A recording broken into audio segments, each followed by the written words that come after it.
we have a world right now of two speeds. The 40% of the market is tech companies, and they are really saying, we're going to accelerate, we're going to create AI, we're going to invest for the future. And everyone else is looking at it, wondering, how do I catch up? How do I use, etc.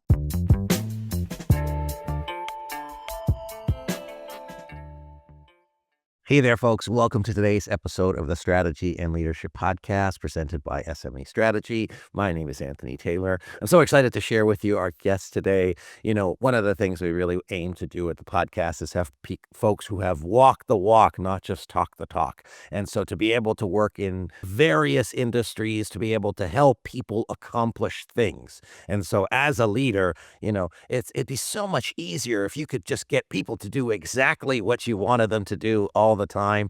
As you know, it's not always that simple. So today we're going to talk about how to make people move, how to have leadership anatomy in motion. I had to get that right because, it's just not as easy to drive business transformation forward. Today, we have Louisa Loran, former director of strategic business transformation at Google, worked at Diageo for 14 years, holds a slew of titles, board director, executive advisor with some very great organizations. And I'm just grateful that she's here to chat with us today.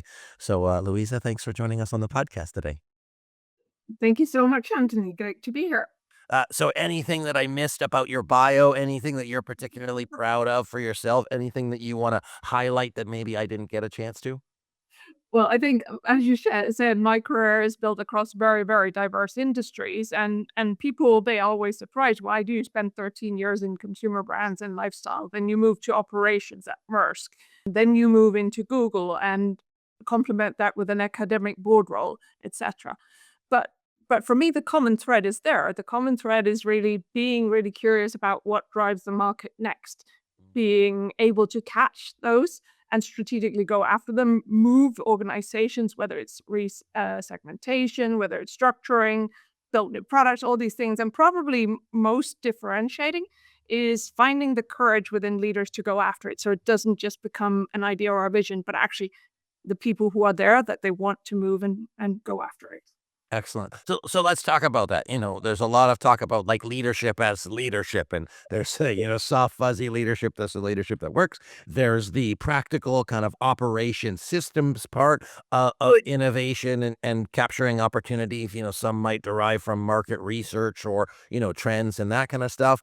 And then there's a management of like risk taking and understanding risk so that change management can occur. How do Yeah. you think about problems? How do you view those things? Do you prioritize them equally? Do you have a process? How do you drive transformation from where you sit?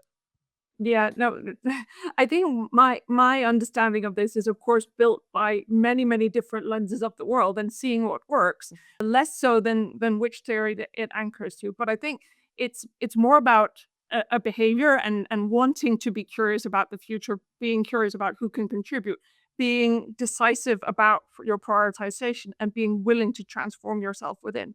And what I really found across these many industries is we have a world right now of two speeds. The 40% of the market is tech companies, and they are really saying, we're going to accelerate, we're going to create AI, we're going to invest for the future. And everyone else is looking at it, wondering, how do I catch up? How do I use, etc. On the other hand, if you look at those accelerating companies, they have not built the muscle of effective steering, effective prioritization, clear communication, staffing for the future, all these things that the traditional companies do.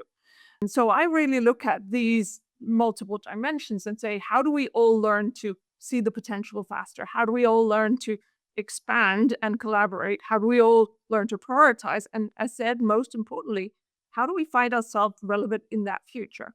And I think that's what's really going on right now, is that people are so busy with distractions of politics or technology or whatever it is, that they forget to actually look at, what is my core proposition as a company and as a leader?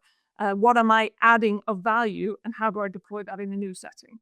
So it's a lot of, let's say, combining understanding of, let's say, building a distinctive brand, knowing what you're worth, not just what the features that you have, and then being therefore not afraid to step into whatever environment it may be. Interesting. So, I mean, I'd be curious about to compare and contrast the different industries that you have been in. And then I couldn't help but wonder, culturally, how those organizations think and act. And then you think of these, zooming fast, 10,000 mile an hour businesses, they're still winning. They're playing to their strengths, and they're doing that despite maybe, suboptimal foundations or whatever. And then you have more traditional businesses that might be less risk adverse or more steady as she goes. But their disruption isn't necessarily coming from a competitor, but I think it's coming from the changing economic landscape that is putting pressures from every side. So I don't really have a question, but what are your thoughts on that from your expertise? No, I completely agree. And of course, the career moves I have made throughout time have been really, really interesting and really, really challenging. When you come from, let's say, Moët Hennessy and lifestyle, and you land in a highly standardized operational environment where everyone looks the same, and like it's the let's say the more square and steel like, the better it was at that point of time.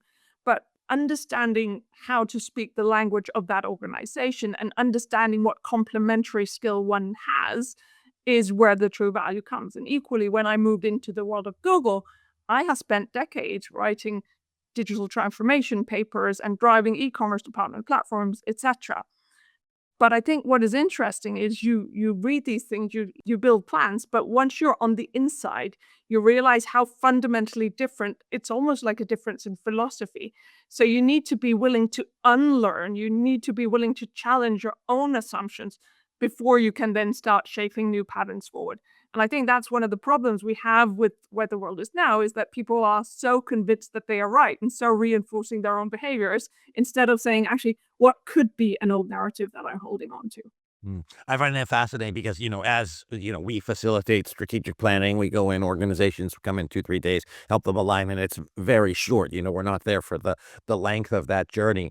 And part of the work that we do is helping these leaders. We kind of hold up the mirror to reflect. It sounds like that awareness is critical for to be able to start the process of transformation. But how have you found, and this hopefully gets to the core of the book, how have you found helping people recognize that? Because you said, they need to be curious, they need to be understanding, but what if they are more rigid? There is absolutely a need, there's absolutely an opportunity. Different executive leaders see the opportunities differently, but some very powerful people have absolutely no interest in self-reflection, changing, or anything like that. And it sounds like you understand exactly what I'm talking about. Oh, yes. I know them very, very well. I think there are a couple of things to say about that. First of all, driving change, I think, is also about mobilizing people and energies, etc. So don't necessarily plant your seeds where the ground is most frosty, right? Acknowledge that you can actually create momentum elsewhere that moves something forward and get people to contribute. Second of all, I think that a lot of people who, let's say, come in and say, I'm going to change this, I come from the outside, I know something new, they start by complaining about what is there already instead of, as I said before, understanding their world, understanding what is valuable about it, learning it yourself. Because this is not about someone's wrong and you are right. It's about they maybe don't have the additional information. They're not making decisions because they want to be silly. They just don't have that perspective. So it's very much about taking responsibility of whatever you're doing and then complementing it with a new perspective. Lastly, I would say I have also very often taken the time to have, let's say, closed door conversations to understand what is holding people back. It is rarely the things that are visible in the strategy document, right? It is typically either their own expectations, their career ladders, stories, etc. And once you understand what it will take for them to change your mind, then you also understand how to be prepared to invite them in. So be a bit more, let's say, analytical and curious about it instead of just coming out with a difference of opinion. Get Yeah. the stuff right. And it sounds like the undertone of that is high trust, right? Like you have to, if you come in guns blazing, complaining, I think earning the trust and helping it work through. Um, I curious about, and you mentioned the strategy document, right? So, I talked to somebody the other day and said, hey, we had Big Four firm come in, create this strategy document, and, is it really the thing that is driving people? And so we talk about anatomy of motion and actually moving this. So how do you view the intersection complementary nature of needing a good strategy document, which can be done over a couple days, versus the, 1100, 1500 days that it actually takes to drive a strategy forward, often across hundreds, if not thousands of people. Yeah.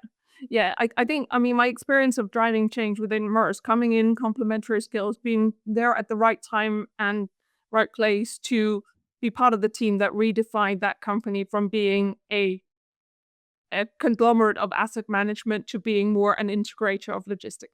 That's a phenomenal change, and it's a move of 100,000 people and 20% of all the world's global trade. So in that instance, you learn firsthand that yes, you could write these long documents. Yes, you can answer everything on paper, but really what is required is a clear articulation of direction to which everyone can contribute. Because I think the point is no one has all the answers. No one knows how the future is going to look. But you need that clarity of direction and conviction, what you believe your role in the future will be. And then you invite everyone to contribute to it. So for me, a strategy, I mean, there are all these stats about people who don't know the strategy of their companies. Well, then the strategy is not clear enough. Everyone should be able to articulate it and find their role to contribute to it. If they can't do that, yes, there may be some massaging of layers and all these type of things, but if they can't ultimately see themselves contribute, then I'm also very much of the opinion that you should have a conversation of saying maybe you would be happier elsewhere. This is not a matter of you come in and then we pay your salary and then we take responsibility of delivering. Everyone contributes to this, and we will grow you. We will expose you for exciting things in that process. But if you can't see how you're adding to it, you need to go find a path or find a path out. Yeah, I couldn't agree more. One of the things that, you mentioned is like across 100,000 people, that cross-functional strategy implementation, as you move that transition, it's not easy enough to just have like a one or two, like, oh yeah, our strategy is this sentence. It really requires the conversation, the time, the energy to like move that organization forward. Personal question. Oh, yes. One of Yeah. the things that is really interesting in this, because most businesses, they have some form of silos, functional silos or divisions or geographical silos, etc. And I think what one needs to do is what is the uniting element? Is it customer segmenting, where you say this is actually where we want to win? These are the people that we all have to contribute to. So you don't have one department first going out selling to them and then another department not choosing to manufacture the product or whatever it may be. So what are the uniting levers that everyone then re-anchors against versus their former silos? And then I think the other thing that's really interesting is having the clarity to say what we know we make money on today is this. However, we are building relations in order to make money on this other thing in the future. Because I've especially found in some of these faster moving companies, there's always this small team that they're like, with the entrepreneurs, we're going to make money in this brilliant idea. And it's like, you are not wrong. However, you will never get there if we don't take the first step. So let's be respectful of each other's role in that.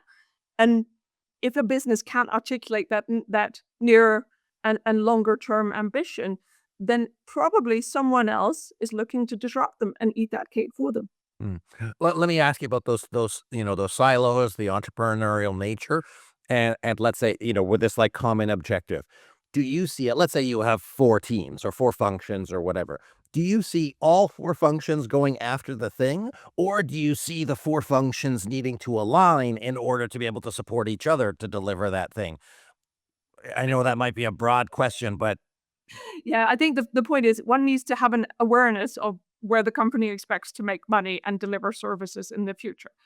That said, I think most companies escalate too high before those layers are connected. We did quite a lot of work, both at Maersk, but also in several other companies I have supported in change, where we actually say, think of the pressure of the hierarchy if you need information to flow up to the highest level before it is connected. Actually, how do we connect you at a lower level and enable you to find solutions together? And then that gets surfaced and surfaced and surfaced because that top of the iceberg that the executives see, that is let's say only a fraction of the value that can be gained from collaboration. Yeah, I never thought of this before, and you're in Denmark, and so I was thinking of like, like a bicycle gear. If all you're trying to do is get to that top gear every time, you're using like this, you could get so much more momentum. I was gonna ask, and I find that people learn from successes as much as failures without giving away anything either too embarrassing or proprietary. Was there something that you learned, and I'm sure many, and that's how you get good, but was there something that, you're like, "Ooh, I really got my butt handed to myself, this did not go like I had planned. This was a big challenge for me that I had to overcome," or like a really significant learning that shapes who you are, whether that was through Maersk or through Diageo or through Google, anything that you care to share without, again, giving away too much? Yeah. No, I think, and I'm really not trying to cop out, but I am a very optimistic person. I crash into a wall, it was wrong. I, let's say, go down for 48 hours and then I come back up and then I reframe the narrative in my head. Mm. So I think that the part that has been hardest for me, which I think for a lot of intellectually curious and well educated and well exposed people, is that element of openness. If you have so much exposure to good information, you assume that you know it all, but you don't. So the amount of times where I've, let's say, assumed something and gone in with something instead of first taking a step back and saying, What else could be true? Who has something to contribute? What am I missing here?" I think that where it's not one big failure, it's the one I've repeated the most. And I've had to step back and say, actually, what did I learn from this? And how will I make sure I don't repeat it again? No, I love that. One of the things, as we begin to finish up here, one of the things you talked about is kind of perspective and beliefs and seeing the future. And I see, you've got three roles right now. You're speaking for the High Performance Institute of Denmark. You are operating board member at Ketecap, and you're board member for the Copenhagen Business School. And all of those things are designed to look forward. You're looking forward. I'm just reading off your LinkedIn, by the way, so hopefully that's all right. You're looking forward. You're looking into perspectives. What are the things, combined? What are the things that you are encouraging those folks to look ahead to consider, between 25, 28, 2030, and beyond that they might not have had to reflect on, consider over the past 5, 10 years, and not just AI, because obviously everybody AI, but what are some of the other things that you think is important from a learning, knowledge, equipment perspective? Yeah, yeah. Reality is I spent most of my time advising executives, but of course, when you advise an executive, it is not the intent to tell the world that you have advised them. It is to enable them to be very successful. In those conversations, of course, I have to start with AI, but not just use AI. I think the most important point is be very aware of what is not a differentiating skill. How can you stand on the shoulders of others by using it? But just as importantly, what knowledge do you have either to tune in a model or to be part of defining how that future looks? So it's a very strategic question that technology supports, but it is one that I unfortunately find most people have not got a clear answer on yet. The second one is, of course, let's say the geopolitical environment and the global stage. I think both what we are seeing right now, but also what happened during COVID, it talks to the degree of optionality. It talks to an awareness of what the value exchange one has that I would say probably parts of the world have been a little bit naive to historically. And it may be in cases that it is a calculated risk because you see the value is so substantial, but building yourself in a way where actually you have the ability to change decisions along the way. I think what is most essential about that is being clear on what you need to let go of controlling versus where do you actually want to rely on others. So it becomes very, let's say, philosophical, but very tangible decisions. When, for instance, someone says, "Oh, don't worry, I don't want to control everything," and then I'm like, "Okay, so that means that this factory actually you are not best placed to produce it, so we're going to give it to someone else to run, and you're just going to be a service of it." And then they go, "Yes," and then you go, "But actually, if your competitor produces there as well, and it is outsourced, then the data from running that factory will in a few years know more about your manufacturing than you will yourself. And by the way, they also have your competition's data. And then they go, oh, that was not what I wanted. So these types of scenario planning really along these lenses are some of the biggest things that we are discussing today. And of course, last but not least, do you have, let's say, awareness of what it takes of you to be part of that equation? You as an executive, you as an individual. You as an individual. So a lot of this for me is really about just, let's say, acknowledging that you have to start the transformation yourself. What got you there will not get you to the next step, all these type of things, but more so in a context of saying, at which stage have I also made myself positively redundant? Which stage have I delivered a legacy that I will be proud to step away from? Or will I become a result of the market changing and they will have to make the decision for me?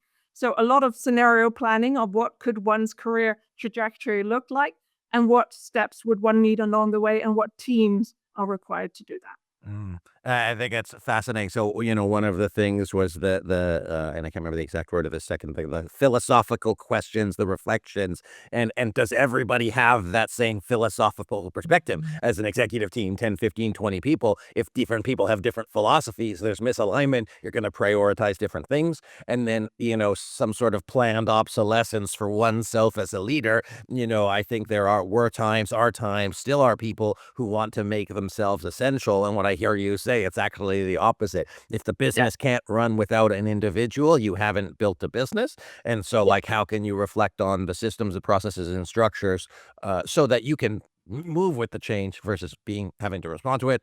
Super bullish on scenario planning. We love doing it. It's a fun tool, scary at times, but fun and critical. And so I'm glad to hear about it. Okay, last question here. Your new book coming out, Leadership Anatomy in Motion. Tell us a little bit about it. Tell where people can get it. Who is the best reader for this book?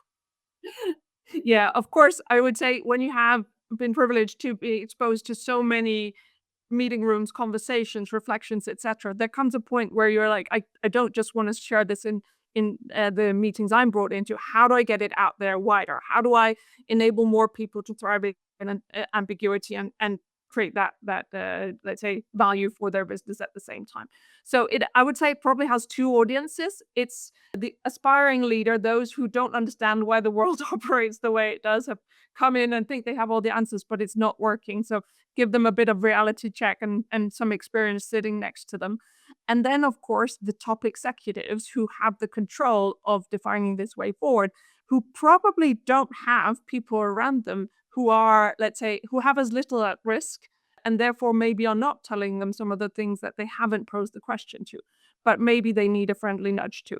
So it is really created to create some dialogue, some reflection, and create some courage for people to move forward. So I Sounds like a must for every executive to be able to get this book, basically. Yeah, it's available on all channels. Releases on 21st of October, Amazon, Barnes& and Nobles, all these places around the world. It's exciting to see them pop up in every single language. And I really hope that it creates that momentum that many people desperately need at current time. That's phenomenal. Well, I could tell from our conversation and from your bio that it's like rooted in practicality versus, just esoteric, leadership advice. I know when people say, "Oh, the culture is the soft stuff." Well, that's the hard stuff, but it's not about culture. It's about people. It's about driving strategy, and it's about the connection between the two, but also making sure that your strategy is smart, not just bingo. Yeah.